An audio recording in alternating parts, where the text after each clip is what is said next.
Warning: our YouTube channel and its videos may contain scenes, language, and content that may not be appropriate for all audiences. These videos include surveillance footage, undercover pursuit of suspects, actual police and rescue operations, and fearless confrontations. If you do not approve of the content, please do not watch our videos. If you wish to continue, we strongly advise that you proceed with caution. Viewers' discretion is advised. Huli sa kamera, sa lungsod ng Maynila, pampaserong jeep sinalpok ng rumaragasang kotse, tumba, silipin sa kilos, pronto!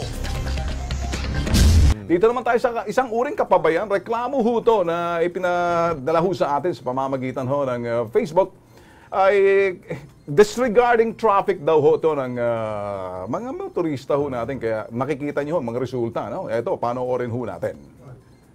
Ipinost ho to sa social media. Sa pool ho sa CCTV, daloy ng traffic ho sa intersection ng TAP at Pedro Hill Avenue. Ayun! Yung jeep na yan. Nakita nyo, sinalubong parating na kotse, sumalpok taob.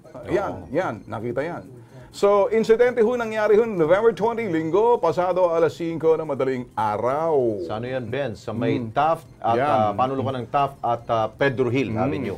Ang problema kasi, Lex, bago tayo makikipag-usap kahit sino sa mga traffic na yan, yun hong ugali ng mga motorista natin na hindi sinusunod yung mga traffic light. Kaya nilagay yung mga traffic light dyan para sundin. Kasi kung minsan, nakikita nyo, pasalubong, di ba? Yeah. Yung isa, nakikita mo, nagko-cross. So, hindi natin malalaman kung sino talaga ang tama o mali. Unless kung na-establish na may green light, yung isa beating the red light or na-green na, hinabol pa. Pero kaya kung ako, ito, mukhang tama yung sasakyan eh. Pero yung jeep ang talagang tumawid. Tumawid. Goes lahat eh. Yan.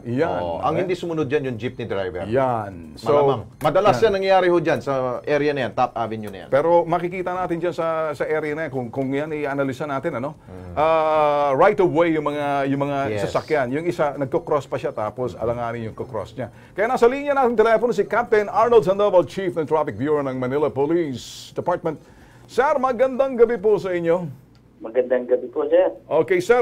Tayo ho'y live ho sa UNTV. Kasama ho natin si Alex Santos, si Ben Tulfo ho to sa Kilos Pronto. Sir, nakita niyo ho ba yung video ngayon na pinalabas ho ng Kilos ng Huyan? Opo, sir. Opo. Okay, yung mga ganong klaseng insidente, sir, para maiwasan, although nangyayari ho to pag madaling araw, ano hong inyong magagawa rito, sir, na hindi naman tayo pwede magposte kung may mga traffic enforcer dyan.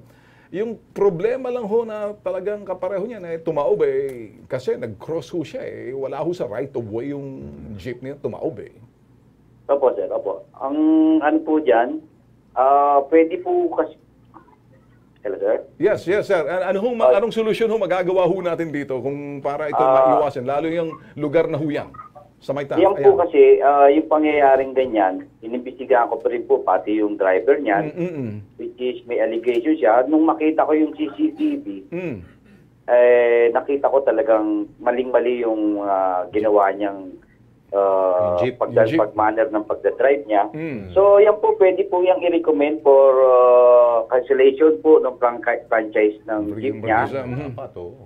Kasi po yung operator, hindi po sinasala yung driver, dapat responsible driver lagi. Okay. Sige sir, ganito lang ho siguro para mabilis ang Kilos Pronto lang ho to, sir. Sir, pwede ho bang pakitingnan nyo na lang ho yan dahil na-post na ho yan social media na nakaabot sa amin. Paki-imbestigahan na lang ho, tapos give us an update, sir, para maiwasan mga ganung klaseng aksidente, sir, ha? Sige, sir.